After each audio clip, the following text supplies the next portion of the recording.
นี่បងប្អូនមានតែផ្កាជួបភ្លៀងខូចចឹងបងប្អូននេះផ្កាពេលដែលវាកំពុងតែផ្កាចាយដាក់ក្តឹបបងប្អូនហើយវាជួបភ្លៀងណាភ្លៀងនេះភ្លៀងយប់ភ្លៀងពីរយប់ជាប់គ្នាថ្ងៃឡើងអត់បើកថ្ងៃខូចរយផ្កាបងប្អូនជាក់ស្ដែងនេះអានេះវគ្គមុនផ្កាមកអត់ត្រូវភ្លៀងបាទដល់តែវគ្គក្រោយនេះផ្កាមកត្រូវភ្លៀងបាទរយអស់បងប្អូនគេរយអស់មិនមែនសត្វស៊ីណាបងប្អូនណាមិនមែនសត្វស៊ីទេអានេះវាចេញមុនភ្លៀងនេះវាចេញមុនភ្លៀងបានក្តឹបមក4 10 20ដែរបងប្អូនបាទអូបាទនេះចេញមុនភ្លៀងបានក្តឹប4 10 20ដែរនោះ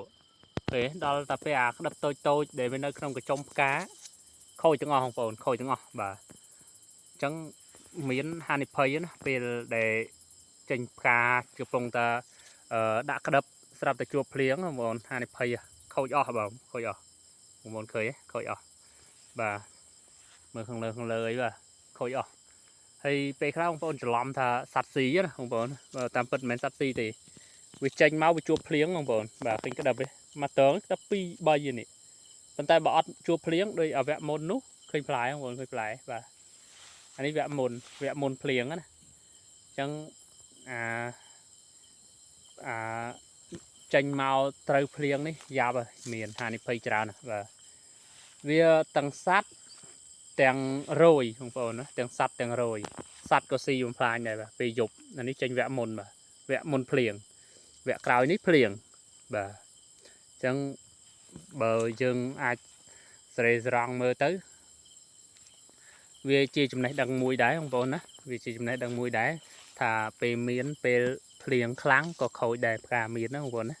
បាទដូចនេះចេញមកវគ្គមុនល្អបាទនឹងបងប្អូនបាទអរគុណច្រើនវីដេអូនឹងមានអីទេបងប្អូនគាត់ចង់បង្ហាញបងប្អូនថាចំណេះដឹងនេះវាខ្ញុំក៏អត់សូវដែរដឹងដែរបងប្អូនបាទទៅតែមកពិសោធន៍ខ្លួនឯងបាទពិសោធន៍ខ្លួនឯងទៅមិនដឹងថាអូមានតាមពិតត្រូវភ្លៀងក៏ខូចដែរផ្កាមានណាបើវាអត់ទាន់ដាក់ក្តឹបវាគ្រាន់តែផ្កាអាហ្នឹងអត់អីទេបងប្អូនគ្រាន់តែផ្កាណាតែបើថាដាក់ក្តឹបហើយភ្លៀងមកកញ្ញោមផ្កាដែលវាមិនទាន់ជ្រុះពីតងក្តឹបវាជប់ទឹកបងប្អូនវាជប់ទឹកវាធ្វើឲ្យខូចហ្នឹងហើយធ្វើឲ្យជ្រុះមានអស់បាទធ្វើឲ្យជ្រុះខូចក្តឹបមានអស់បាទនៅអរគុណច្រើនបងប្អូនបាទ